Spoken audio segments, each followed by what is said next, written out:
a next-gen SIM on steroids, I like to call them. That's going to be a big outlay for many companies. And then you have to think about who's going to be watching all those alerts. Are you going to go ahead and augment someone else, hire an outside team to be able to do that for you? You're going to hire internal people to do that, or you're going to train internal people to do that? That's going to be a significant outlay if you don't have that already in place. No longer going to be an option. So get that undone. Vulnerability scans is another area. Now you need to go ahead and make sure they're authenticated versus unauthenticated.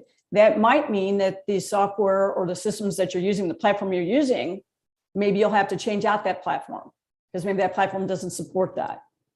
Also means that you're going to have to, how you're going to have eyes and ears watching those authentications, right? You're going to make sure you do that. More equipment, training new people. Another place that you're going to have outlay, personnel, finance, budgets, training, and then how you're going to do that very, very mindfully. Third-party service providers is really big because now they have to support pen testing. If you looked in your contracts, most time when you have third party, they're like, you can't do pen testing of us. I don't blame them.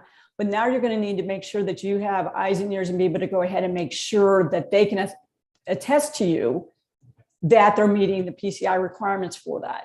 So you're going to have to go ahead and have people watch that. You're going to have to go ahead and make sure that that's mindful. It might also mean that you have to change out some service providers. Maybe you have some service providers who no longer want to even be in that area anymore. So be mindful of that because it's going to mean a lot.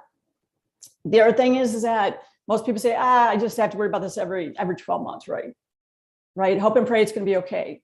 Remember, 100% of data breaches due to PCI is because 100% of the time you were not compliant in some area. It's got to be part of your fabric at all points in time. But now you're talking about every 6 months being able to attest that. Personally, for your downstream vendors, I would have them sign off every 3 months if they haven't made any significant changes because they can negatively impact you.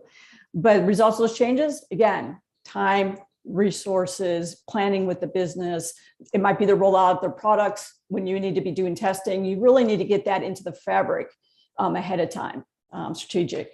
And then the other thing is that when you talk about roles, responsibilities, for small companies and medium companies, it might not be as big a deal. You could use a RACI matrix to go and say who's going to be doing what. You need to be very specific. But larger organizations that are international, multi-product lines, different things along those lines, trying to go ahead and make sure that you have roles and responsibilities really well defined and who's going to do what and which geographic location, things like that. A RACI matrix, really going to be really tough to go ahead and keep. You might have to find another way to go ahead and do that, but you need to be very, very clear on that. Another great thing, I think, and I've always had people do this, I think it's from my government background, is when you look at what ciphers, what cryptology is in place from end to end, right? That should always be part of your architecture. Now it's mandated to be part of your architecture. How are you doing that? If you're using SSL, if you're using 256, what are you using? You need to go ahead and write that all the way throughout your architecture. I always think it had been best practices before, but now it really, really is in fact that you have to play. Those are just a couple of areas. And if you're not already heart beating a little fast, great, you must be totally set. But those are a couple of areas that are in play. That's why you need to think about budget, personnel, working with the business and planning this into your products and your rollouts and things along those lines. Shannon, do you have anything else to add to that one? Yeah, I mean, I just would highlight kind of what you said, which are a couple major themes, which are assess early, start doing your gap analysis or assessment of your environments to see where your gaps are, plan well in advance, and budget. There's a good chance that some technologies, like you said, some different things are going to need to be bought and spent money on. Start early. Great, guys. So I believe that Rebecca, in a very concise manner, Dr. Rebecca has already addressed majority of the technical changes or technical security requirements. What are the things are going to change? Those are the major ones. A few of the minor ones as well, which are there, like a web application firewall. So a web application firewall, guys, is coming mandatory. Just look out for it. If you do not have it, plan for it. So the next gen firewalls is the way to go. That's how I see it. Apart from that, PCI has been monitoring and saying that because there's iframe integration and n number of your redirects and things like that, organizations are getting impacted. Honestly, many of the organizations do not even know that do they need to comply with PCI? They do not need to, because I've just integrated an iframe. I do not even control the PCI flow. Do I even need to comply with PCI and everything, right? First of all, you need to. There are different SAQs for the same. We are not going to address that topic over here, but yes, you need to. Now, secondly, coming back to the topic, they have also included one particular requirement where they are saying you should have security controls, so that if there are scripts which are embedded on your payment page, that should also get secure as well at the same time. Okay. There's something as customized approach as well, but we'll be addressing that particular thing later. So need not worry. We have that particular topic as well with us. But yeah, these are a few of the major changes, critical changes, I should say, which has happened. And the authenticated scans. It looks easy, but believe me, guys, it's not. It's really not. As soon as you start performing authenticated scans, and if you are not doing it till date, your vulnerability list is going to explode like anything. You will have like 5x or 10x vulnerabilities, whatever you had till date. And the real challenge is that this time PCI is not letting you go even with the low or the medium ones. They're not saying that, okay, you have to close it within the quarter, but they're saying based upon your risk assessment or risk management skills, you have to give a timeline. You cannot just say that, okay, they're low and medium and I'll not close it at all. That's not the case. So you have to come out with an approach, with the methodology where you have to address those low and the medium vulnerabilities as well at any given point in time. The password requirements and all those things have been perfectly addressed by Dr. Rebecca. Now it has, let's say, something with the behavioral analytics is also something which, if you'll see in the final words, PCI is trying to come out with that, where you need not have the exact password requirements, but if your account requires that particular kind of, let's say, a password security control, then accordingly you can implement, otherwise you can skip it as well. And the length of the password has been increased to 12 as well. Even that's one particular thing which has changed. So, and lastly, now we are not just talking about the users, like let's say you and me, we're also talking about application accounts, system accounts as well. Okay. Earlier, this was not addressed by PCI. But this time they have gone beyond and said that, okay, application system level accounts as well are required, which are interactive logins. So if you have it, you have to, let's say, make sure, things like that. And lastly, hard-coded passwords, hard-coded credentials, a strict no-no. I know it looks easy, and many of us can come back and say that, okay, KP, why exactly in 2022 somebody will have hard-coded passwords? But believe me, guys, when you're looking at legacy applications, legacy softwares, even the current ones as well, I've seen so many times. Okay, you have hard-coded passwords, hard-coded credentials. Now PCI is saying a strict no to it. It means that, okay, by 2025, if you have these legacy things on board, then you have to think through, you have to revamp the methodology, the architecture, and many other things as well on the same line. Okay. So on that particular note, Shannon, over to you. Thank you, Kaushik. So Rebecca, in terms of governance in 4.0 for merchants and service providers, what are the significant changes that you see in terms of governance? I'm going to flip that just a little bit, because I'm sure we can get into a little bit of the governance and the levels and stuff like that probably in the Q&A. And I just want to add one quick point on Kaushik's point. Guys, don't forget to look at your code. It's not only about when you go ahead and you look search them, but is your code and your legacy code, you have embedded credentials there too. That's you need to get rid of it. And the WAF as well, if you don't know, cybersecurity insurance is making it mandated for many companies. I just ran into that 2 weeks ago. So if you're not on it, get on it. But the one thing I wanted to take a look when you talk about governance, I really want to talk about the legal perspective. People forget about, one of the things is that as these requirements become even more depth about how we're doing this, and then we're going to be talking about how there's a little bit more flexibility in explaining how you're meeting compliance. When you get data breaches and you end up having to talk about that, all of this stuff is going to come into play, right? And remember that your QSRs that information, they're usually not under a privilege. And a lot of times they don't have things like that in place. So keep in mind that you're going to be sharing more information with your QSRs and may or may not be legally privileged. So you really want to work with your legal teams on defining that well and make sure that you understand that you should assume, unfortunately, even if you do your best efforts, that you're going to go ahead and you're going to have a data breach.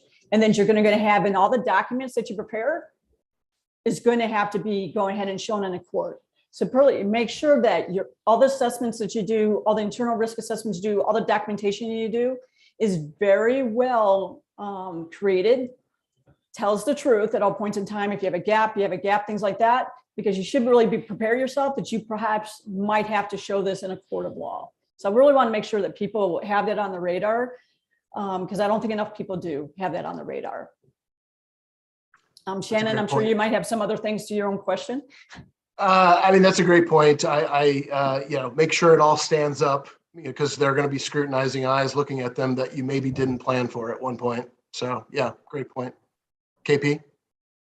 Yeah, absolutely. So I believe that in 3.2.1, PCI came out with the requirement of PCI DSS charter. And that was the first time when, let's say, PCI started talking about the executives as well. And they clearly mentioned over there that if a requirement or a control you're not able to maintain, it's not just, let's say, the administrators who are responsible. You as an executive is also responsible for the same. That's how PCI started 3.2.1. And in this new standard, I believe the second sub requirement of each and every requirement 1 and 2 and 3 and 4, right, is talking about the accountability of that particular requirement or the control. Starting with requirement 1, which talks about network security controls, going deeper into requirement 12, which talks about the governance and things like that. And believe me, guys, this time, risk assessment, risk management will be playing a very, very crucial role in PCI 4.0. It's going to drive the entire standard. Till this time, and because I have been an assessor, right now I'm not. Right now I'm not a QSA, but I have done several audits in the past. Risk assessments, many of the organizations used to do just for a checkbox. That, okay, they have a risk assessment report and that's it. And they didn't even care about that, okay, what's happening, what's not happening. Many of the times when we interviewed people who have actually done the risk assessment, they had no idea what is the difference between risk treatment and the risk management, or is it the risk acceptance and the risk management at any given point in time, right? They didn't know that, okay, how to reduce the risk score as well. When it comes to external threats, they were going ahead and reducing the the vulnerability value, the threat value as well. Although all of us know that, okay, the external threat, the external attackers, you cannot control. So the likelihood of occurrence of those threats will be there. It cannot be zero. Many of the times, many of the senior executives as well, when I had a chat, they said, okay, I want the risk to be zero. Okay, I said, that's not possible, right? You cannot have risk zero. You can have a risk zero if you do not have a business. As far as you have business, you will have a risk, right? That's how it goes. So in PCI 4.0, risk assessment will be playing a very, very crucial role, guys. So let's say if you guys haven't been paying attention to risk assessment practices and all, this will be a good time to brush up your knowledge on either ISO 27005 or Octave or NIST or any other standard, whatever you seem fit, because PCI gives you the flexibility that you can adapt to any of the standard, but just do it for all the critical assets in PCI DSS scope. And that's one of the reasons why this time, as rightly being mentioned by Dr. Rebecca as well, multi-factor authentication. PCI now is not saying that, okay, multi-factor authentication is only required for admins. No, they are saying anybody who is accessing the card holder data environment, all those people need to have multi-factor authentication, because PCI has seen that majority of the breaches, whatever has happened, we would have been circumvented those breaches if multi-factor authentication would have been in place, right? So that is how, let's say, the entire things are growing over here, just to give the context right for everyone. Okay, and that comes, let's say, another big question, another biggie for Dr. Rebecca over here is around the customized approach. So I believe the customized approach is one of the anticipated, you can say, the change, because we have been a part of the GARE committee, the GARE meeting, the stakeholders and all, and organizations was seeking help. All right, that okay, you guys are quite stringent, and how exactly we can go ahead and implement like this and a number of different things. And that's where PCI said that okay, let me come out with an approach. They came out with a customized approach. So, Dr. Rebecca, what exactly are your views on the customized approach by PCI? Well, I think on concept, it can be dangerous. The reason I say concept being dangerous is when you have some companies could think that it's a loop so I can get out of meeting requirements. No, customized approach, you should really think it from really mature organizations, probably more larger organizations who might be more on the cutting edge and using a lot of the technologies or using a mixture of those technologies in place to be able to go ahead and meet the intent of the control. And this gives them the flexibility to be able to explain that. And it's a harder path because you're going to have to do assessments around that. You're going to have documentation around that. There are templates that you can use that they supply. But there's a whole decision tree. There might be a little bit of it's customized. Some of it's based on the regular metrics on that. But you have to be able to explain that very methodologically. You know, a lot of times I tell people zero architecture, stuff along those lines, come into play along those lines. But don't think about if you're small and you're medium, you're going like, hey, I can just say I'm going to meet it this way, not a big deal. No, that's a heavier burden, but allows that flexibility. And one of the other reasons I do like that is as we talk about going to 2025, 2026, stuff like that, new technologies, new ways of doing things are constantly coming out because we are in a cyber world all points in time. It allows companies to grow and expand with that and show how they're being mindful to go ahead and protect cardholder data and their intent of being able to meet those controls. So that's kind of a skinny answer on it. But for you in small, medium companies, large, if you just think that's going to be your get out of jail card, that is not what it means. Shannon, what do you think about that?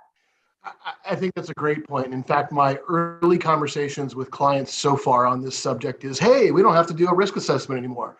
We can do customized approach and everything's much easier. I've kind of flipped it and thought, well, I actually think it's going to bring a little bit more scrutiny too. You're going to have to do targeted risk assessments to these areas that you want to change. It's not as easy as, hey, we can kind of do it how we want to do it. And that's what a lot of organizations, at least early on, I've seen have shown that they feel that that's the way it's going to work. KP, do you have anything else to add there?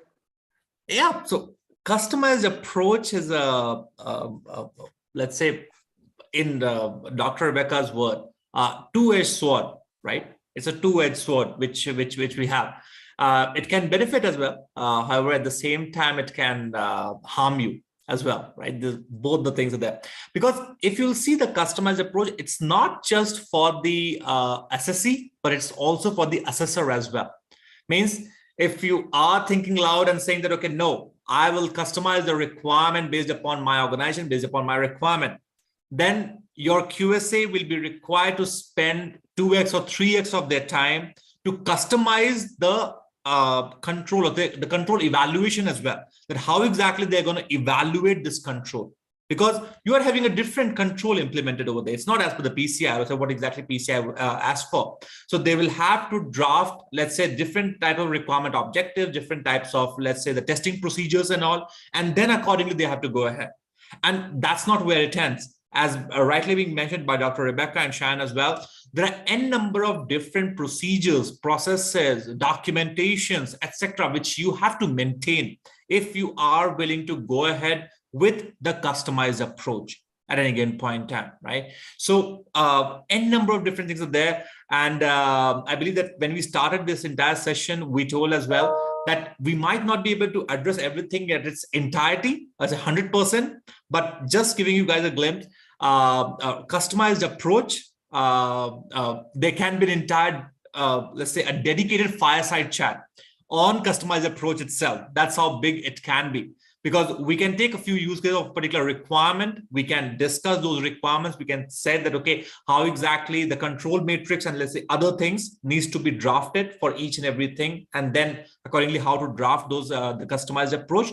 But just try to understand from this perspective that if you are trying to tweak in the requirement section or the customized approach requirement section, then n number of different things also gets impacted. The assessor, the SSC, everyone needs to, let's say, adapt to that particular customized approach, and then accordingly things can move forward. So that's how customized approach are going to be. And please do not consider customized approach as a compensatory control. Compensatory controls are different. They are still there. Customized approach is completely different. Over here, you cannot say that, okay, I don't want to implement the control, so I'll just go with a customized approach. No, that's not the intent. The intent, what exactly PCI thought at the back of the mind was that you have a huge organization and you have controls which are way beyond PCI. So the way beyond PCI minimum level of security requirements, right? Then you can come out with this customized approach so that the QSA can evaluate each and every stricter controls, stricter technology as well, whatever you have implemented.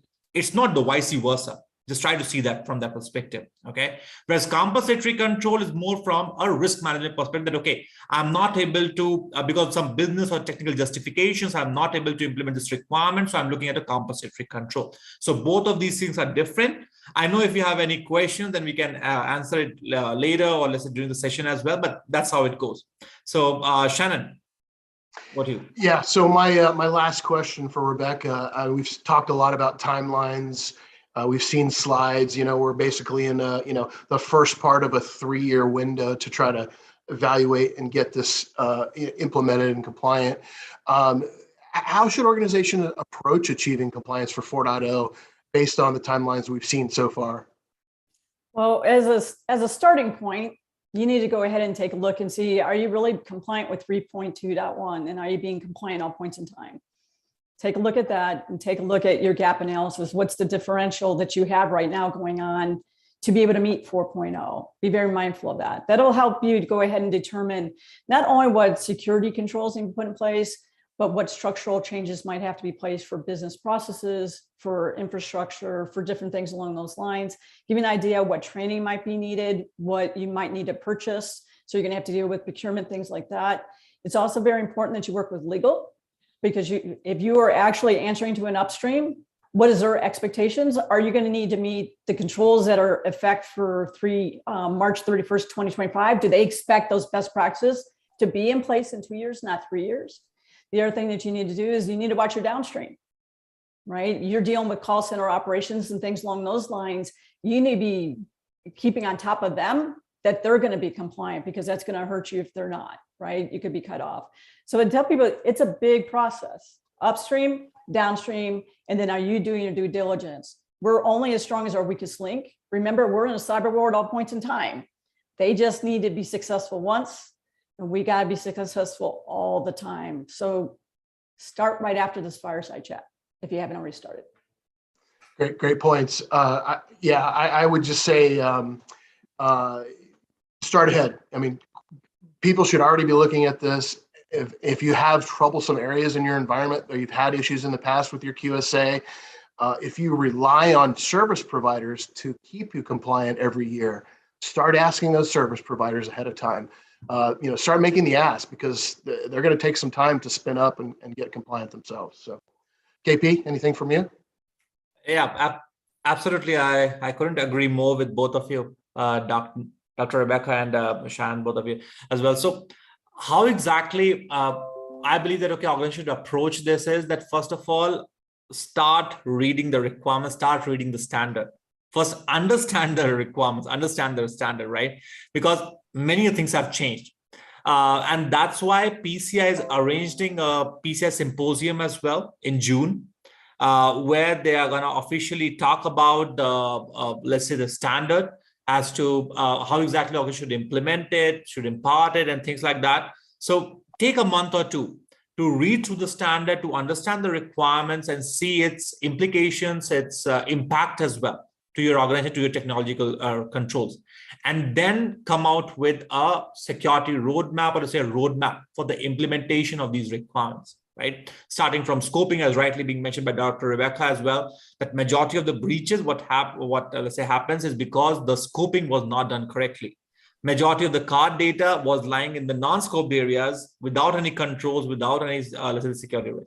So, that's just one of the things over here. But yes, that's how, let's say, organizations should start at any given point in time. And then they should start implementing controls block by block, so that, of course, because see, you cannot impact your business at any given point in time. I cannot say that, okay, I have to implement a web application firewall, so I'll block all the traffic. I cannot do that. I have to run my business. At the same time, I have to implement a web application firewall too. So you have to plan it in that particular manner. And I know that majority of the times when we perform assessment, when we perform audit, and we give the action points, or let's say the gaps, the gap has been report to a customer, the customers come back and say that we don't have funds for the same. We do not have a budget for these many technological changes, whatever you are asking for. So that's why PCI has given you timeline, guys. Please do not come in 2025 stating that, okay, you do not have the budget for the same. PCI is giving you ample amount of time period, and they are very, very, let's say, fluent as well in explaining those requirements, those controls too. So you should make a list, or let's say an inventory of what all changes you need to do in the coming year or two. Start planning of this. Maybe if you guys want to go ahead and just be cloud native, go ahead, do that. Okay, but do something. It's not that, okay, you are just sitting idle and think that, okay, some tooth fairy will come and let's say give something or the other. That's not happening. I'm telling you guys, that's really not happening. So please work on the particular manner, and then accordingly you can go ahead. And one particular point which I missed in customized approach was that if you're an organization who wants QSA's help as well in drafting the customized control. So even PCI has given that option that, okay, yes, you can take the QSA's help in drafting the customized control for your organization or the customized approach, but you cannot use the same QSA for your assessment as well. That's how PCI goes over there. Conflict of interest. Okay, so if you have a QSA who is helping you with the customized control, customized approach, and all those things, please do not use the same for your assessment as well. Okay, that little thing I missed. So I thought that, okay, let me cover up over here as well. All right, that covers, I believe, all the questions, Shannon, right? Yep, excellent, thank you. Okay, so I believe let's go for the Q&A. I believe that, okay, we have a few questions down the line. Let me pull that list out. Okay. Yeah, while you're pulling that list, I just want to make a notion that while people are ramping up, trying to understand 4.0, one active thing that you can do is ensure that you're compliant with 3.21.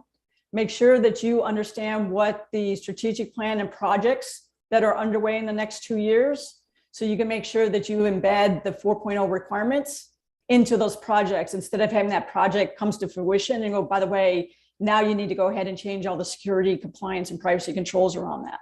No shock and awe for the businesses is good business. So make sure that you do those. I would start those today. I wouldn't wait 2 months to start those. Great. Fantastic, Rebecca. All right, let's take a few questions as well. So first question is there. So what I'll do is that, okay, I'll start with the Q&A section, and then I'll go to the chats as well, because I can see that many of you have given your question in the chat. So we'll go to the chats later.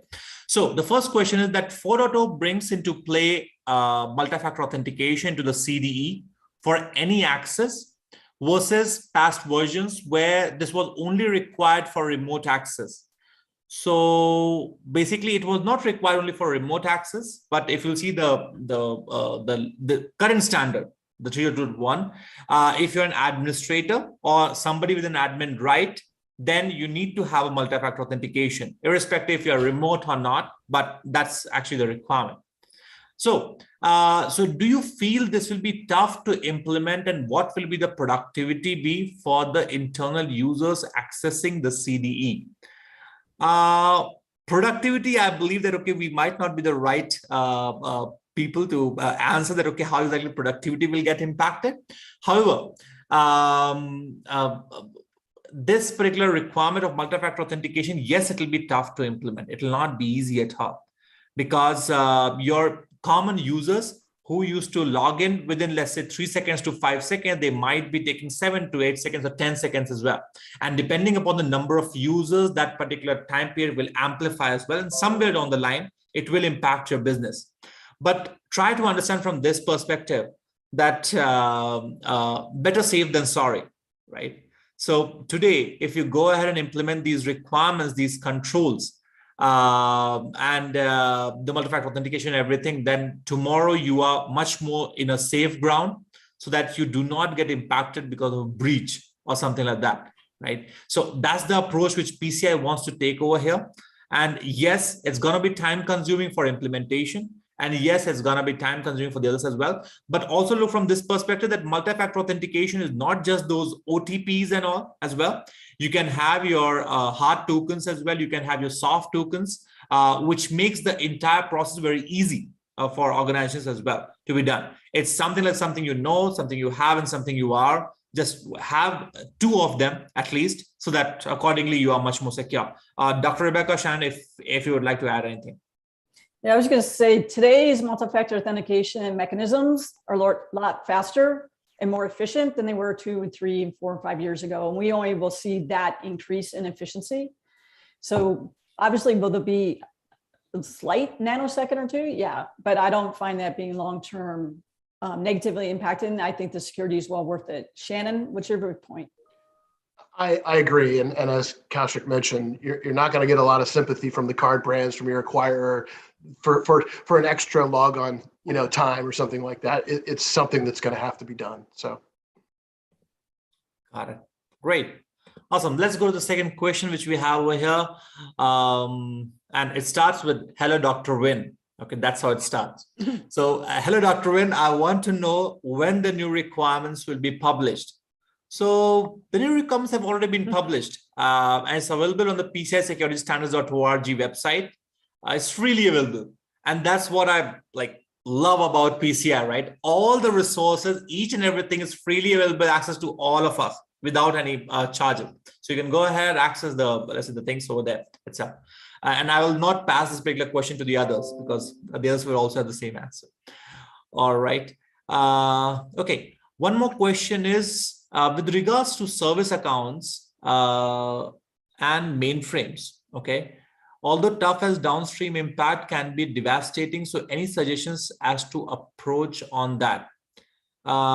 Okay, so if we are able to understand the question correctly, it's about the service accounts which you have on the mainframes, as to how exactly you can implement PCI requirements or PCI controls in those service accounts, because PCI now is going ahead and not just talking about the user access, like let's say you and me, but even the service accounts as well. I believe that's the question. So if you'll see the thin line over there, or let's say the what exactly PCI is trying to say is that if they are non-interactive, right, then you need not implement the same requirement, the same controls. Okay. If they are interactive accounts, only then you are required to do that. So the service accounts, the majority of these mainframes and all are non-interactive accounts. So if it's non-interactive, then of course these things are not applicable to you. And I'll tell you as well why exactly PCI came out with this approach, or say with this particular requirement of system accounts or application accounts, things like that. Because in the past couple of years of breaches, they have understood that intruders, the hackers, have been using these system accounts to actually compromise systems, to compromise applications, to compromise databases and operating systems and things like that. And that's why PCI has come out with this particular requirement. And mainframes, of course, the service accounts which you bring, or let's say built on mainframes, are much more, let's say, secured in a secure manner. So I don't think that, okay, it'll get impacted on that particular point in time. Dr. Rebecca, Shannon, if you want to add anything. Yeah, when you talk about mainframes, a lot of things come in places. It's also the other controls. It's access control. It's network segmentation. It's, are you watching into traffic in and out? Things along those lines when you deal with mainframes, just to add along with your answer. Yeah, I agree. Just monitoring those accounts. The process by which you create and protect those accounts is very important. As you mentioned, KP, the root of some pretty big breaches is the service account usage. So, yeah. Got it. Great. So now let's go to the chat section because, okay. Okay. We have seen some companies using the storage level encryption at an array level to meet PCI DSS 3.4.1. Okay. Is it still acceptable in PCI 4.0? Some clients push it without understanding the spirit of the control. Okay. So if I understand the question correctly, then you are looking for an answer as if you are going ahead for an array level encryption, which is a disk encryption as well. Okay. Will it be acceptable as per the PCI 4.0 or not? Okay. So based upon, let's say, the current limited purview what we have of the PCI 4.0, it might not be.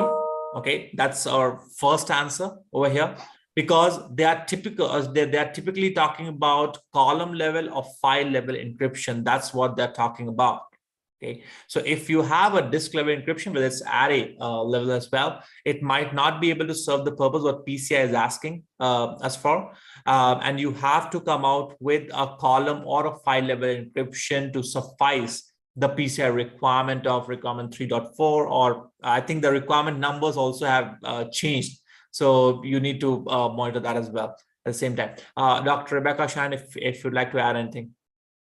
No, I agree with that. And there's other regulations around that too, where I'm saying, like, you see that in HIPAA, right? You see with the HIPAA data doing that same thing. You see the same thing with the 853 R5. It was R4 as well too. So there's other standards that have been requiring that. So if you're meeting those other standards, you should have people in your organization who should be able to help you go ahead and apply that to the PCI environment as well. Shannon? Yeah, I would just say assess early. This is one of those it depends questions based on how you've implemented your environment. So start looking at it now. Start leveraging the relationship with your QSA. As I like to tell my clients, these assessments are point in time, but the relationship is not. So, leverage this outside of that cycle to ask questions about this stuff so that when it comes to compliance cycle time, you're not having to backtrack, fix things, address things that we could have fixed at an earlier date. Got it. Thanks for that, Shan.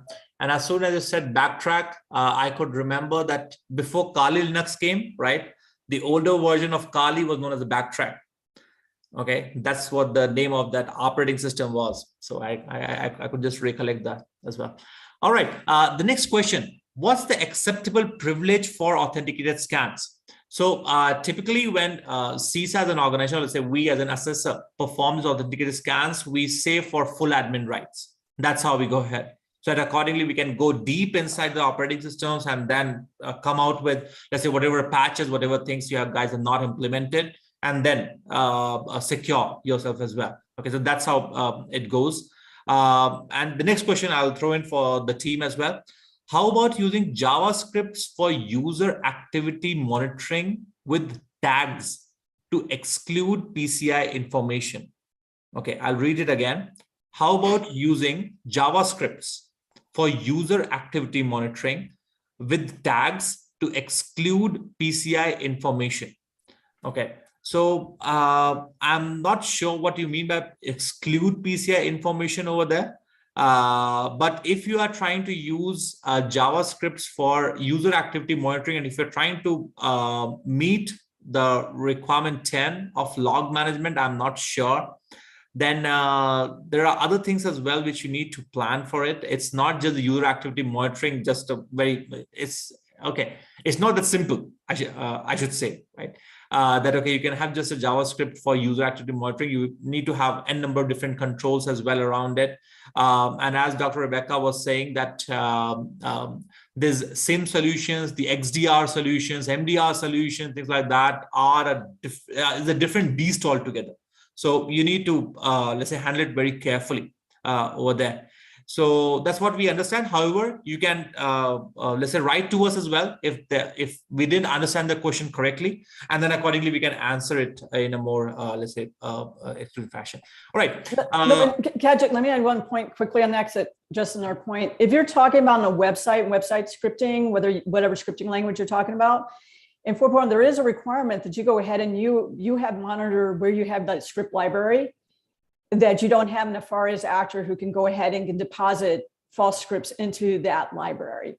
So that's one thing to also make sure that you understand about these new requirements as well too. You should already be doing it if you're not already doing it. So if you are talking about website scripting language and the language of choice, you can do that mindfully in a variety of languages, but you need to be monitoring that no one else can alter those scripts in any fashion whatsoever in 4.0. Shannon, you have a quick take onto that? I think that's a very critical point about the website monitoring. Yeah, I think you guys have covered it. I think we're a little unclear on the question and the applicability of where it would be used. But is it to access card data? Is it to access the CDE? I think we need a little bit more detail on that. Got it. So, and we are already up on time as well. So, whichever questions are pending, we'll be coming out with an FAQ as well. We'll just jot on all these questions with the answer that it's easy for all of us to refer to it at a later point in time. Just want to address this JavaScript one as well as at last. So if I'm not mistaken, when you're talking about that particular requirement where we're talking about that, okay, PCI has said that if you have embedded codes on your payment page, then you need to have stricter controls around it. If that's the case, again, if a big if over there. They're talking about payment page. Okay. So if there are any scripts which you are using on the payment page, then they have to be secured based upon the PCI requirement. That's how it goes. Okay. The payment page is of importance over here. Whatever you are doing on the payment page, it has to be secure. So if you're using for user activity monitoring or any other use case, whatsoever, you have to secure it based upon the PCI requirement. That's how it goes. All right. I think that's it. We'll not waste any of the thanks a lot, Dr. Rebecca, for let's say taking out time for us. And Shan, you too. Dr. Rebecca, any last words which you want to say, and we just wrap up the session. Well, it was an honor and pleasure to be with you all here today. Remember, hope and pray. It'll be okay. Should not be your strategy. Start today. Thanks a lot, Dr. Rebecca. Thanks a lot, Shannon. And thanks a lot, everyone, for joining in, and have a great rest of the week ahead. Thank you so much. Thank you.